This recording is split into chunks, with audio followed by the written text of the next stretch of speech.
Hi guys, तो हमारा सबसे पहला चैप्टर जो है गायनिका और ऑब्स्टेट्रिक्स का, वो है चैप्टर 1 एनाटॉमी। ठीक है, तो हम बास चैप्टर्स इस बुक से पढ़ेंगे। तो ये बुक जो है physiotherapy in obstetrics and gynaecology की है।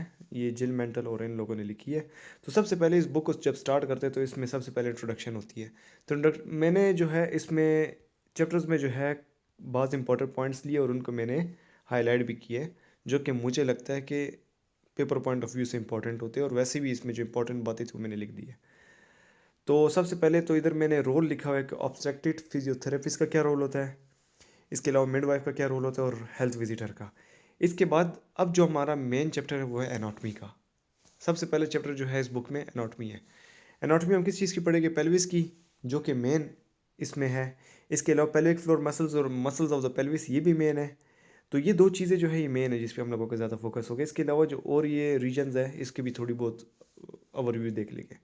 तो सबसे पहले पेल्विस। पेल्विस कहते किसे है?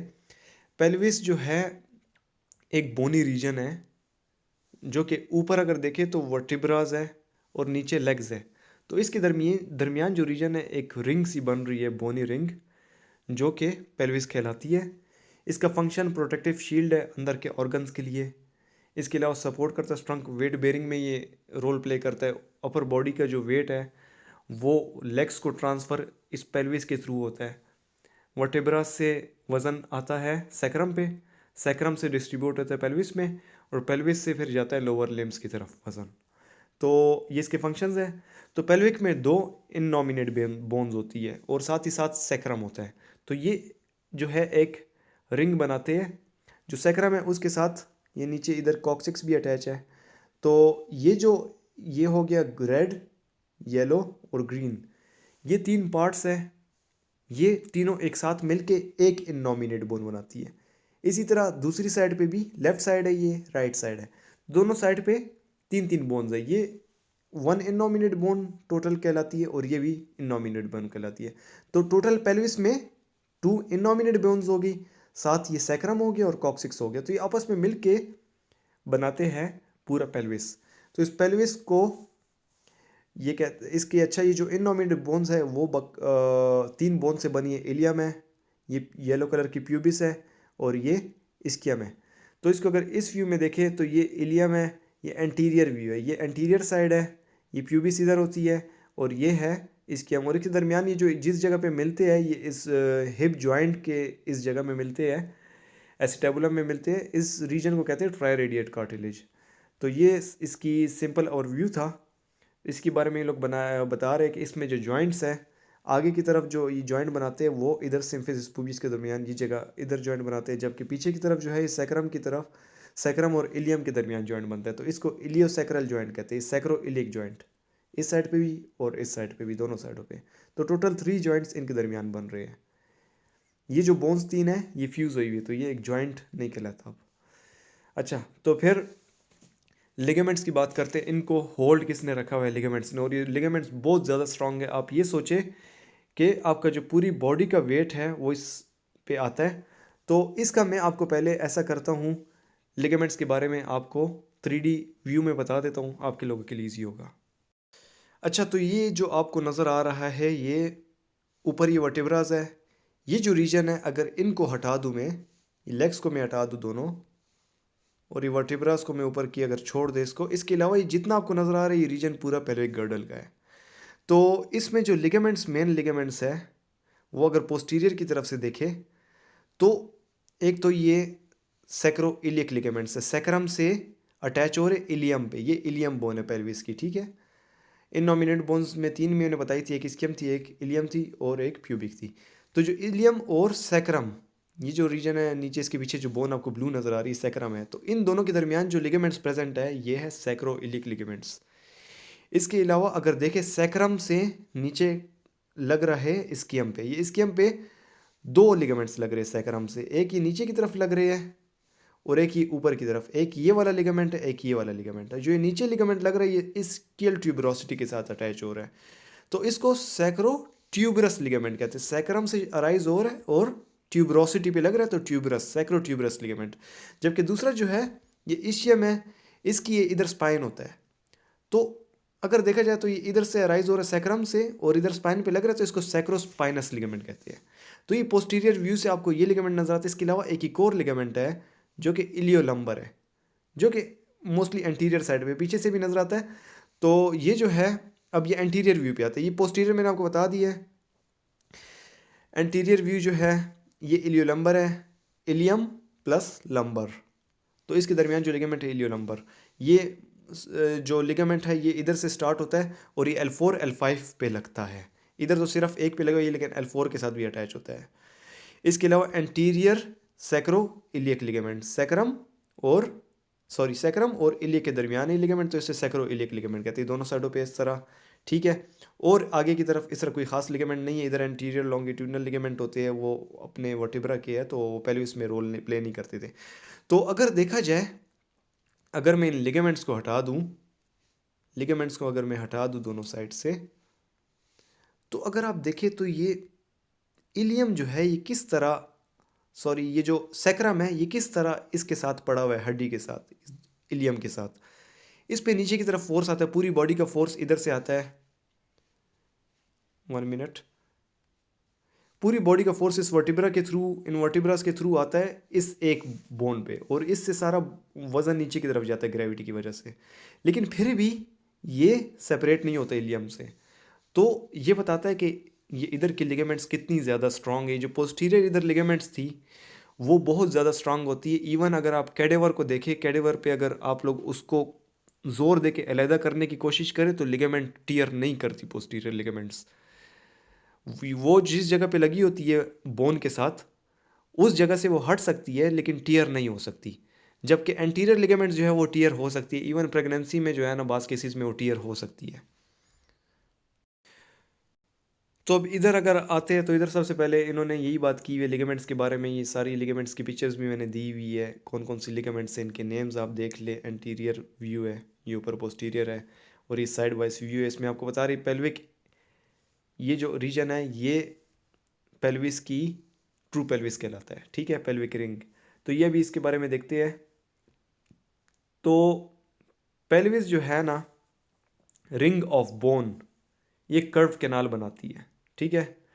तो इसका एक इनलेट होता है और एक आउटलेट होता है, पेल्विक इनलेट और आउटलेट। तो ये पेल्विस है ना साइड वाइज दिखा रहे हैं। मैं आपको ऐसा करता हूँ, ऐप में बता देता हूँ, आप लोगों के लिए ईजी होगा। अच्छा, तो आप अगर ये देखिए, ये पेल्विस है ना, ये इसकी ये बोन्स है, लेकिन ये खुली हुई है सिर्फ इस साइड से। ये देखिए, ये अगर आपको नज़र आ रही है आगे की तरफ, ये प्यूबिस दो आपस में जुड़े हुए हैं, और ये गोल सा आपको एक स्ट्रक्चर, ये लाइन सी नज़र आ रही है, इधर से शुरू हो रही है, ये सारी की सारी इस तरह आ रही है। तो ये इनलेट है, इस तरफ से पेल्विस की इनलेट है।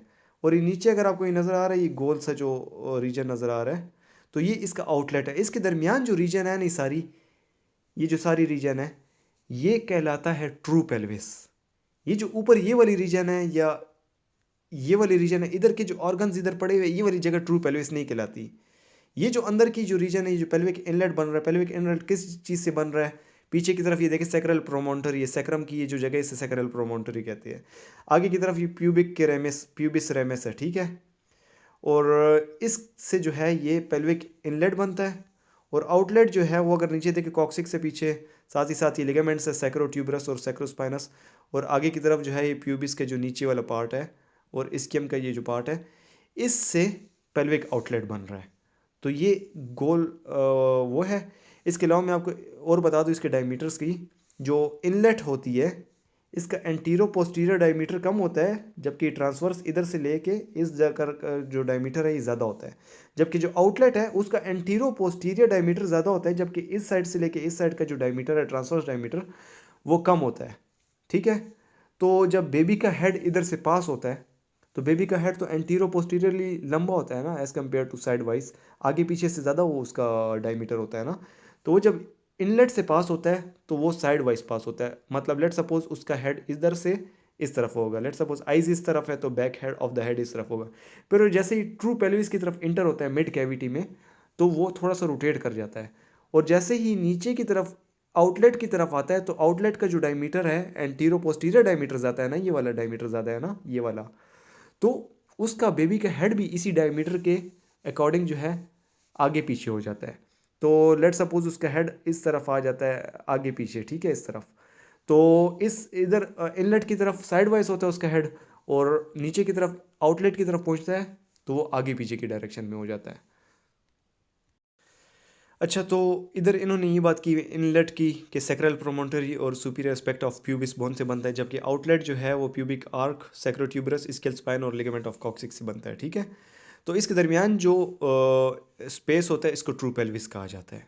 ठीक है, और ये जो इनलेट है और जो आउटलेट है इसके दरमियान जो प्लेन बन रहा है उसकी अगर लाइन अगर हम लोग ड्रा करें तो राइट एंगल बनाता है। ठीक है, जैसे कि ये देखिए, अगर ये इनलेट है, इधर से अगर मैं एक लाइन बिल्कुल सीधी ड्रा करूँ, इधर से इस तरह सीधी ड्रा करूँ और इधर से इस तरह सीधी ड्रा करूँ, तो इस जगह पे एक एंगल बनाएगी जो कि राइट एंगल बनेगा। ठीक है, तो ये एक इम्पॉर्टेंट पॉइंट है। इसके अलावा जो फीमेल है, फीमेल्स का ट्रू पेल्विस जो होता है वो as compared to males shallower होता है। मतलब अगर मेल्स का ये लेंथ देखी जाए ये ज़्यादा होती है, फीमेल्स की ये वाली लेंथ कम होती है जो ट्रू पेल्विस की है, जबकि फीमेल्स का पेल्विस की ये जो लेंथ, ये जो विड्थ होती है ये ज़्यादा होती है, वो चौड़ा होता है फीमेल का पेल्विस और लेंथ कम होती है।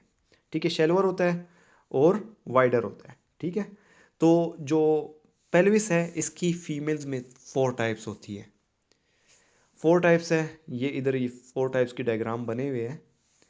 तो इसमें जो आइडियल फीमेल पेल्विस है जिसमें लेबर सबसे इजी होता है वो है गायनेकॉइड। ठीक है, जिसके इधर डायमीटर्स लिखे हुए हैं, ट्रू आइडियल गायनेकॉइड पेल्विस के क्या डायमीटर्स हैं, ये आप डायमीटर्स है इसके देख ले।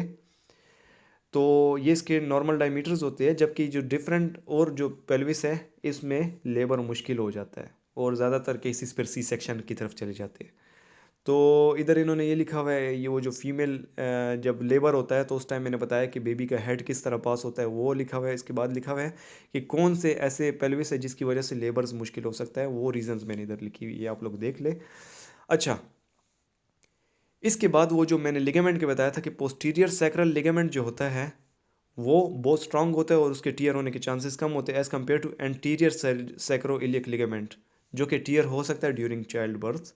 इलियो लंबर का मैंने बता दिया, सब कुछ बता दिया। ठीक है, इसके अलावा प्रेगनेंसी के दौरान जो है, वैसे तो नॉर्मली पेल्विक गर्डल के जो जॉइंट्स मैंने बताए हैं, ये जो इधर एक पीछे जॉइंट बन रहा है और आगे जो बन रहे हैं, इसमें मूवमेंट्स होती है लेकिन बहुत कम होती है। लेकिन जब प्रेगनेंसी होती है उसके दौरान हार्मोन्स रिलीज होते हैं, प्रोजेस्टिन और एस्ट्रोजन, जिसकी वजह से, और साथ ही साथ रिलैक्सिन, जिसकी वजह से लेग्जिटी आ जाती है जॉइंट्स में, तो उसकी वजह से मूवमेंट थोड़ी ज़्यादा हो जाती है, जिसकी वजह से बास केसेस में डिस्कम्फर्ट भी होता है।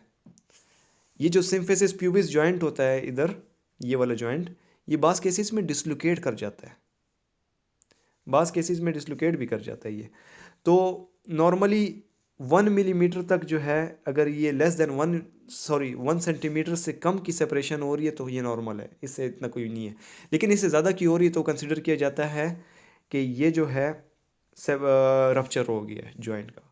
ठीक है, तो वैसे तो ये अगर देखा जाए तो लेग्जिटी से डिस्कम्फर्ट तो होती है फीमेल को, लेकिन ये बेनिफिशियल भी है, चाइल्ड बर्थ के दौरान बेनिफिशियल है। जब लेग्जिटी होगी तो पेल्विस से जब बेबी का हेड गुजर रहा होगा, जब बेबी की बॉडी गुजर रही होगी, तो पेल्विस लेग्स है, इधर के जॉइंट्स अगर लेग्स है, रिलैक्स है, लूज हुए है, तो ये थोड़ा बहुत स्ट्रेच हो सकेगी जॉइंट्स, जिसकी वजह से स्पेस ज़्यादा हो सकेगा, जिसके थ्रू जो बेबी की जो बर्थ है, चाइल्ड बर्थ, वो थोड़ी ईजी हो जाएगी। तो इधर यही बात लिखी हुई है इस पॉइंट में मैंने, increase mobility is uncomfortable but it is beneficial in parturition. Labour के दौरान ये बेनिफिशियल भी होता है इस वजह से, क्योंकि गिव इसमें होती है, थोड़ी सी गुंजाइश होती है बड़ा होने की, साइज़ की। और सबसे ज़्यादा अगर देखा जाए ये जो डायमीटर है, ये इधर का जो आउटलेट और इनलेट का डायमीटर है, ये इंक्रीज सबसे ज़्यादा कब होता है? ये सबसे ज़्यादा इंक्रीज फुल स्क्वाटिंग वाली पोजीशन में होता है। जैसे कि लोग इंडियन कमोड में बैठते हैं, वो वाली जो पोजीशन है ना, वो फुल स्क्वाटिंग पोजीशन होती है। उस पोजीशन में जो है इसका डायमीटर सबसे ज़्यादा हो जाता है और it can increase up to, pelvic outlet area can increase up to 28% in this position. अच्छा, अब इसके बाद आते हैं पेल्विक फ्लोर और उसके मसल्स की तरफ। तो पेल्विक फ्लोर क्या है? पेल्विक फ्लोर जो है, ये पेल्विस बोन्स है ना, ये जो बोन्स है इसके नीचे एक मसल्स और फैशियाज और कनेक्टिव टिश्यूज़ ने एक लेयर बनाई हुई है, दीवार सी बनाई हुई है, जिसने ऑर्गन्स को नीचे जाने से रोका हुआ है। तो ये एक पेल्विस का फ्लोर सा उन्होंने बनाया हुआ है, जिसने ऑर्गन्स को भी रोका हुआ है, इधर ही जो है पेरिनियल कैविटीज़ भी है, और इसके अलावा ये कॉन्टिनेंस भी रखती है। तो पेल्विक फ्लोर मसल्स के बारे में जो है, सबसे पहले ये एक डायनामिक प्लेटफॉर्म है जो कि एब्डोमिनल और पेल्विक ऑर्गन्स को सपोर्ट करता है। इसके अलावा composed of muscle, fascia and ligaments. इसको पेल्विक ट्रैम्पोलिन भी कहते हैं। ट्रैम्पोलिन अगर आपको पता हो, वो जो बच्चे एक गोल सा रिंग सा होता है जिसके ऊपर वो इलास्टिक कपड़ा सा लगा होता है जिसके ऊपर वो जंप्स करते हैं, तो उसको ट्रैम्पोलिन कहते हैं। तो पेल्विक फ्लोर जो है, इसकी अगर लेयर्स की बात करें, इसकी जो दीवारें हैं नीचे की तरफ, वो कितनी दीवारें हैं, इसकी टोटल 5 लेयर्स में इसको तकसीम किया गया है, डीप से सुपरफिशियल की तरफ। सबसे अंदर की तरफ जो लेयर है वो कौन सी है? एंडोपेल्विक फैशिया। तो ये फैशिया की लेयर है जिसमें कोलेजन, इलास्टिन और स्मूथ मसल्स है थोड़े बहुत, और ये जो है ना पेल्विक ऑर्गन्स को जोड़े रखती है पेल्विस की साइड वॉल्स के साथ। ये डीप फैशिया है। इसके बाद इससे जो ऊपर की लेयर है, बाहर की जो लेयर है, मतलब नीचे की तरह लेयर, अंदर से बाहर की तरफ जा रहे हैं, तो अंदर से नीचे की तरफ अगर देखें बाहर की तरफ, तो दूसरी लेयर आती है लेवेटर एनाई मसल्स।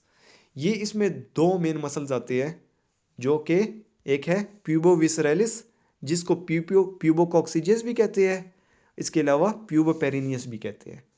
और जो दूसरा मसल है वो है इलियोकॉक्सिजियस। इनके नेम को देखें तो प्यूबिस और कॉक्सिक्स, ये इसके दरमियान ये मसल है, और जो दूसरा मसल है वो है इलियम और कॉक्सिक्स के दरमियान। ठीक है, तो ये स्मूथ मसल्स है ना, सॉरी स्ट्राइटेड मसल्स है, वॉलंटरी मसल्स है। ठीक है, और ये हम लोग अपने वॉलंटरी कंट्रोल के थ्रू इसे कंट्रैक्ट किया जा सकता है। और ये काफ़ी इंपॉर्टेंट मसल्स है, फिजियोथेरेपिस्ट के लिए बहुत इंपॉर्टेंट है। पेल्विक फ्लोर मसल की ट्रेनिंग करते तो उसमें ही मसल्स यूज़ होते हैं। और यही मसल जो है लेवेटर एनाई, ऊपर और नीचे इसके फैशिया है। ठीक है, तो इसको इर्द गिर्द फैशिया ने सराउंड किया हुआ है। तो इसी जो एक मसल है, इसी के ओपनिंग से जो है ना, इधर ये वेजाइनल होल बनता है, एनल होल बनता है और यूरेथ्रल होल बनता है। ठीक है, तो ये जो इन्होंने लिखा है एंटीरियर मिड लाइन क्लेफ्ट, इसके दरमियान बना। क्लेफ्ट मतलब इसके दरमियान जो ओपनिंग हो रही है, उससे यूरोजेनिटल हाइटस बनता है। यूरोजेनिटल हाइटस जो है, ये यूरेथ्रा, वेजाइना और एनोरेक्टम का ओपनिंग है। ठीक है, तो लेवेटर एनाई जो है आपको पता चल गया है, इधर से ही वेजाइना की ओपनिंग होती है, इधर से ही एनल की ओपनिंग होती है, और साथ ही साथ यूरेथ्रा की। ठीक है, इसके बाद पेरिनियल मेम्ब्रेन तीसरी लेयर है। सबसे अंदर लेयर हमने देखा एंडोपेल्विक फैशिया थी, उसके बाद सेकंड लेयर थी लेवेटर एनाई मसल्स। अब जो थर्ड लेयर है वो है पेरिनियल मेम्ब्रेन, जिसको यूरोजेनिटल डायफ्राम भी कहते हैं। ठीक है, यूरोजेनिटल डायफ्राम, ये अगर देखें आपको ये नज़र आ रहा है, ये वाली रीजन जो है ये यूरोजेनिटल डायफ्राम है। इसके नीचे देखें, इसके नीचे अंदर की तरफ ये जो आपको मसल्स नज़र आ रहे हैं, ये जो है लेवेटर एनाई मसल्स है। ठीक है, तो ये डीप मसल्स है, इसके ऊपर फिर सुपरफिशियल यूरोजेनिटल डायफ्राम है। ये किस चीज़, इसमें क्या होता है, ये इसका जो है ये क्या करती है, attaches edges of the vagina to ischio pubis ramus. Ischio pubis है कि इश्कियो प्यूबिस है, जो भी है उसके साथ इसे कनेक्ट करता है, और इसके अलावा पेरिनियल बॉडी के साथ भी इसकी अटैचमेंट है। ठीक है,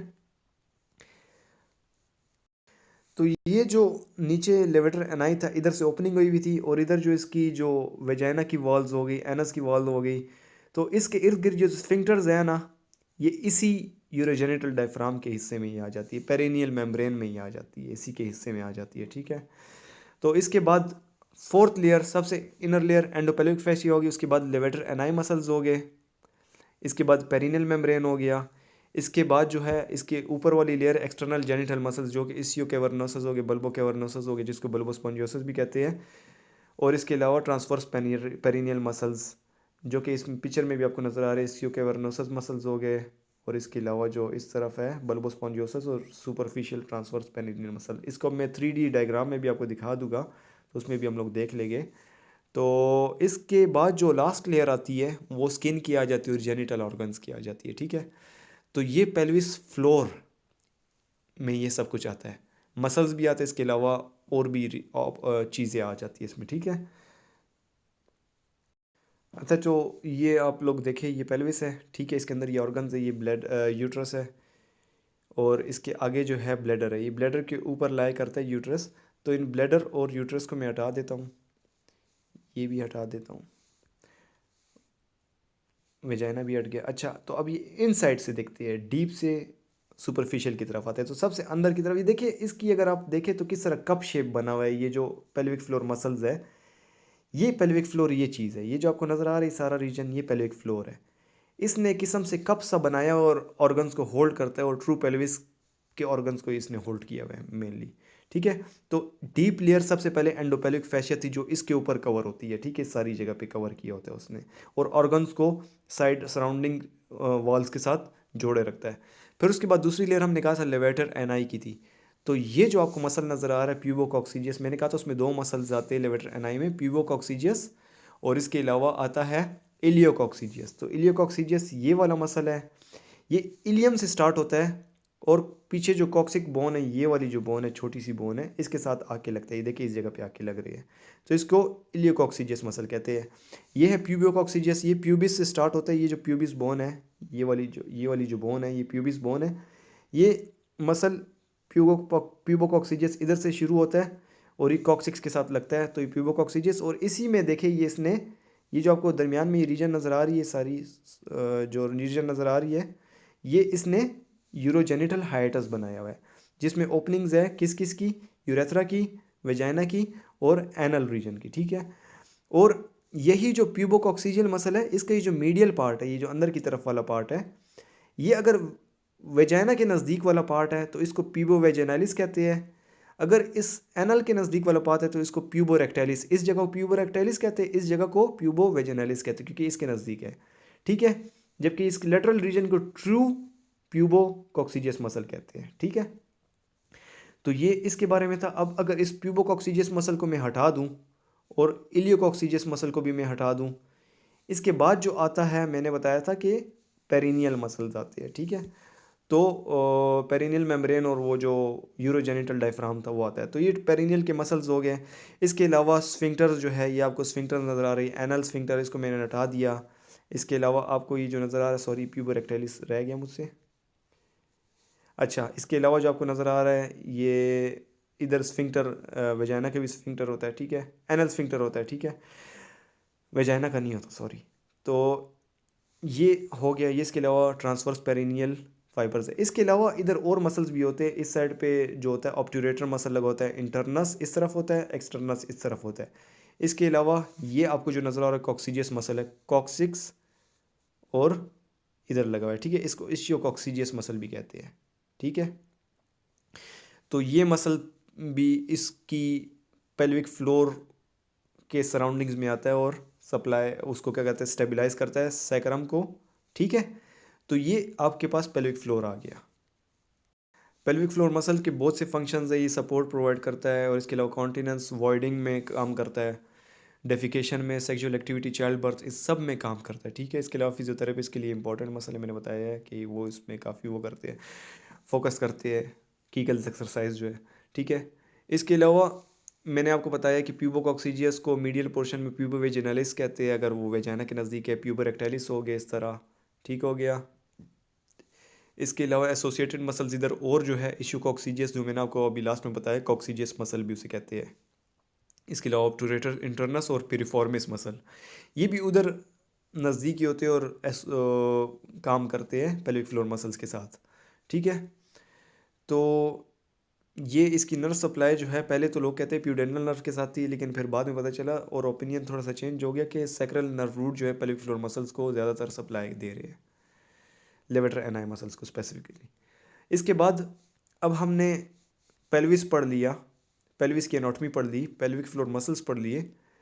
अब आता है एब्डोमिनल मसल्स। ठीक है, जो इंपॉर्टेंट चीज़ें वो मैंने लिखी है। एब्डोमिनल मसल्स जो है, इसमें 4 मेन मसल्स है। एंटीरियर और लेटरल, आपका जो एब्डोमेन है, पेट है, इसका जो एंटीरियर और लेटरल साइड है, इस साइड को मसल्स ने बनाया हुआ है। बैक साइड पे वर्टेब्राज आ जाती है, उसके साइड पे ही मसल्स है, लेकिन मेन जो एंटीरियर और लेटरल वाला वो स्पेसिफिकली मसल्स ही है।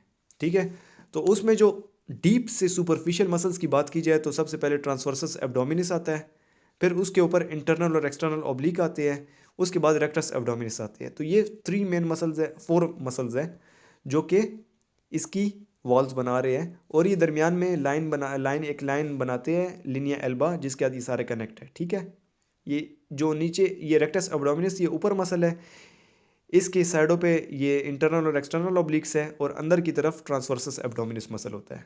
ठीक है, ये आपस में फैशिया एक बनाते हैं और वो आपस में जुड़ते हैं और आपस में लेनिया एल्बा के साथ फिर बनाते हैं। अच्छा, जो रेक्टस एब्डोमिनस मसल है इसमें 3 शीट्स है, 1 2 3, ये आपस में 3 शीट्स है। ठीक है, और इसकी जो लोवेस्ट शीट है वो किधर लाई कर रही है, अम्बिलिकल के रीजन में। तो अगर आप देखें लोगों के 6 पैक्स होते हैं, तो उसका जो लोवेस्ट वो जो होता है लाइन होती है वो अम्बिलिकल से नीचे ज़्यादातर नहीं होती। ठीक है, तो वो इसकी रीज़न ये है।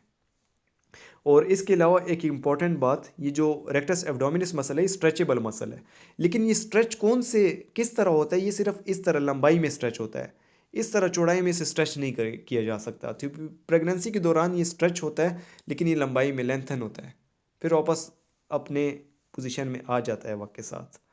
ठीक हो गया, तो ये सारी इधर बातें लिखी हुई है।